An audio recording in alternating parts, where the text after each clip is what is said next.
India news. Rakshabandhan का त्यौहार इस बार एक खास खगोलीय घटना के साथ पड़ रहा है। 28 अगस्त को आंशिक चंद्र ग्रहण होगा और इसी दिन रक्षाबंधन भी मनाया जाएगा। यही संयोग अब कई सवालों को जन्म दे रहा है। क्या इस ग्रहण का कोई बड़ा असर होगा? क्या आने वाले दिनों में कोई बड़ा बदलाव देखने को मिलेगा? और सबसे बड़ा सवाल, क्या इसे किसी खतरे की भविष्यवाणी से जोड़ना सही है? वैज्ञानिक तौर पर चंद्र ग्रहण एक सामान्य खगोलीय घटना है। जब पृथ्वी सूर्य और चंद्रमा के बीच में आ जाती है और उसकी छाया चंद्रमा पर पड़ती है तो चंद्र ग्रहण होता है। इस बार ग्रहण गहरा आंशिक होगा, लेकिन भारत में दिखाई नहीं देगा। धार्मिक मान्यताओं में ग्रहण को लेकर अलग अलग परंपराएं जरूर हैं। भारत में ग्रहण दिखाई नहीं देने के कारण कई पंचांग और धार्मिक विशेषज्ञ सूतक को लागू नहीं मान रहे और रक्षाबंधन के अनुष्ठान सामान्य रूप से किए जाने की बात कह रहे हैं।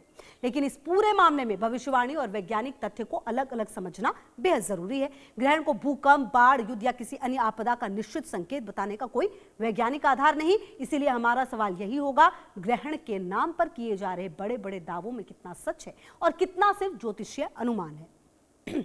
तो चर्चा में मेरे साथ दो बेहद ही खास मेहमान, शिवानी शर्मा जी जानी मानी ज्योतिषी और सैविज सिंह जी जानी मानी ज्योतिषी। कई मुद्दों पर हम पहले भी बातचीत कर चुके हैं और कई मुद्दों पर हमारी जो ये चर्चा रही है वो बहुत सार्थक भी रही है। कई ऐसी भविष्यवाणियां इसी स्टूडियो में हुई है जो सच भी साबित हुई है। मेरा पहला सवाल आप ही से होगा शिवानी जी, क्योंकि हम बात रक्षाबंधन की भी कर रहे हैं, हम बात चंद्र ग्रहण की भी कर रहे हैं और चाहे ग्रहण का असर भारत पर ना पड़े, कई लोग ये कह रहे हैं कि सूतक तो यहाँ पे लग ही नहीं रहा है, कोई असर नहीं होगा, लेकिन मैंने जितना पढ़ा और समझा है कि ग्रहण एक ऐसी घटना है जिसका असर आप पर होगा ही होगा, चाहे वो पॉजिटिव हो और नेगेटिव हो।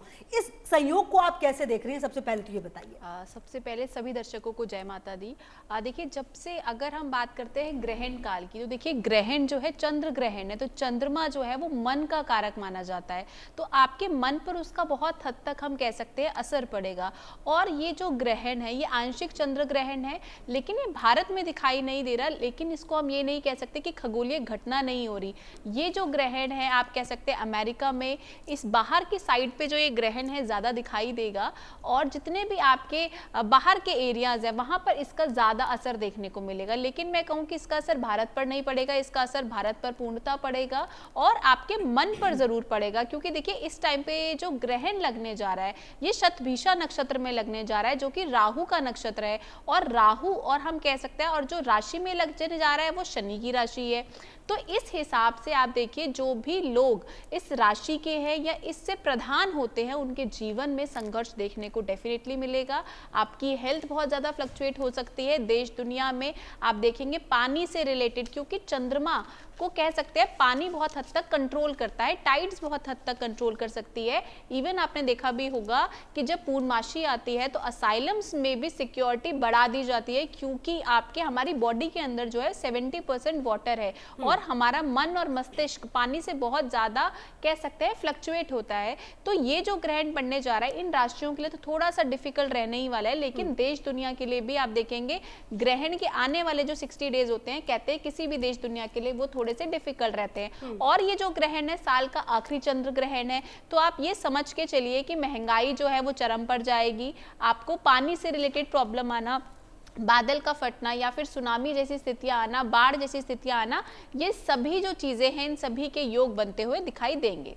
ठीक है। अच्छा सैविज जी, देखिए जो बात शिवानी जी कह रही हैं, आप देखिए ना, शुरुआत तो हो चुकी है, आज ही कितनी बड़ी घटना हुई है। कहा जा रहा है कि 1000 से ज्यादा लोगों की जो है वो जान जा सकती है अभी, हालांकि पूरा जो आंकड़ा है वो सामने नहीं, कई भारतीय भी शामिल है जो कुछ भी नेपाल में हुआ है, क्योंकि अभी एक ग्रहण गया है। और आप ही लोगों से जब बात हो रही थी तो आप लोगों ने ये भी कहा कि 15 दिन के अंदर 2 ग्रहण, ये अपने आप में एक ऐसी घटना है जो नॉर्मल नहीं है। अब ये दूसरा ग्रहण आ रहा है और इसके साथ रक्षाबंधन, हम चाहे लाख कहें कि भाई ग्रहण यहाँ पर नहीं है, लेकिन असर तो कहीं ना कहीं है। ऐसे में रक्षाबंधन जो लोग सेलिब्रेट करने वाले हैं उनको किस तरह की सावधानी रखनी है, ये चंद्र ग्रहण कितना ज्यादा इंपॉर्टेंट है? जी बिल्कुल। इंडिया न्यूज़ के सभी दर्शकों को नमस्कार और आने वाले रक्षाबंधन की हार्दिक शुभकामनाएं। देखिए 28 तारीख को चंद्र ग्रहण पड़ रहा है, इसका समय जो रहने वाला है सुबह 8:04 से 11:22 तक रहने वाला है इंडियन स्टैंडर्ड टाइम के हिसाब से। दूसरी चीज़ ये है कि ये चंद्र ग्रहण है, यानी कि इसका प्रभाव तभी होता है जब चंद्रमा आपके देश में उस समय के दौरान उदय हो या फिर उससे उसके आसपास का जो समय है, डस्क का जो समय है वो हो, तो उसका जो प्रभाव होता है वो उतना ही ज़्यादा बढ़ जाता है। यानी कि जितना समय के लिए चंद्र ग्रहण आपके देश में जिस स्थान पे आप रहते हैं वहाँ पर दिख रहा होता है, उससे जो 30 दिन का समय रहता है चंद्रमा के साइकिल का, उसका प्रभाव सबसे ज्यादा आपके ऊपर पड़ता है। दूसरी चीज ये बिल्कुल सही है कि चंद्र मनसो जायते, यानी कि चंद्रमा आपके मन का, आपके मस्तिष्क का, आपके इमोशंस का डायरेक्ट कांटेक्ट में रहने वाला ग्रह जो है वो माना गया है। अभी देखिए आज की ही न्यूज़ है, जैसे आपने अभी खुशबू जी चर्चा की कि क्योंकि चंद्रमा जो है वो जल का नेतृत्व करता है, और जैसे जैसे चंद्र ग्रहण का जो समय है वो पास आ रहा है, जैसे जैसे चंद्रमा जो है वो प्रभावित स्थिति में होता है, ये जो पृथ्वी का गुरु आकर्षण तत्व होता है, यानी कि जो ग्रेविटेशनल फोर्स होता है, उसको प्रभावित करता है। तो तिब्बत में जो ग्लेशियर फटा, उसकी वजह से कितनी जान माल की हानि जो है वो तिब्बत में और नेपाल में हो रही है, वो हम देख ही रहे हैं। और ऐसी आने वाली और मतलब बहुत अनफॉर्चुनेट है, बट ऐसी घटनाएं और देखने को मिल सकती हैं। रही अगर हम बात करते हैं, देखिए जैसे साइंस हर चीज़ को एक्सप्लोर करके, उसे देख परख कर, कुछ टेस्ट कर कर फिर समझता है कि हाँ इस रिएक्शन का या इस एक्शन का क्या रिएक्शन निकलेगा या क्या रिजल्ट निकलेगा। उसी प्रकार से जो एस्ट्रोलॉजर्स होते हैं या जो ज्योतिषी गणनाएं होती हैं, वो पास में घटित हुए जो भी चीज़ें होती हैं या जो भी घटा हुआ होता है, उसके बेसिस पर ये चेक करते हैं कि जब पहले ऐसे ग्रहों की चाल हुई थी तो क्या हुआ था और ऐसे होने की आशंकाएं क्यों फिर से बढ़ जाती हैं। तो जब वर्ल्ड वॉर का समय था, चाहे 1 हो या 2 हो, उस समय के दौरान जो समय था, चंद्र ग्रहण और सूर्य ग्रहण का आपसी में पड़ने की वजह से किस मास स्केल पर जो हमने तबाही है वो देखी है। अब अगर हम रक्षाबंधन की बात करते हैं, तो सबसे पहले भारत में रक्षाबंधन के दिन ग्रहण पहले ही पड़ रहा है, लेकिन क्योंकि यहाँ पर ग्रहण दिख नहीं रहा है, इसलिए सूतक काल मान्य नहीं है। 28 तारीख को जिस चीज का आपको ध्यान रखना है वो सिर्फ और सिर्फ राहु काल है। राहु काल का जो समय है वो सुबह 10:30 बजे से शुरू होकर 12:22 तक रहेगा। मतलब इस टाइम पे राखी नहीं बांधनी। इस बीच में आपने रक्षा सूत्र जो है वो भाई के कलाई पर नहीं बांधना है, लेकिन इसके अलावा कोई भी परहेज नहीं है। आपके लिए सबसे शुभ मुहूर्त जो है रक्षाबंधन मनाने का, क्योंकि इस दिन पूर्णिमा तिथि है, ये श्रावण मास की पूर्णिमा तिथि होती है जब रक्षाबंधन का पर्व आता है, और इस दिन सावन का महीना जो है वो पावन महीना समाप्त भी हो रहा होता है। तो ऐसे में सुबह पूर्णिमा तिथि 9:49 तक ही रहने वाली है, 9:49 तक ही रहने वाली है। तो सुबह 6:09 से लेकर 9:49 का जो समय है ये सबसे उत्तम है। पूर्णिमा तिथि भी आपको प्राप्त हो रही है और इस समय आप रक्षा सूत्र बांध सकते हैं।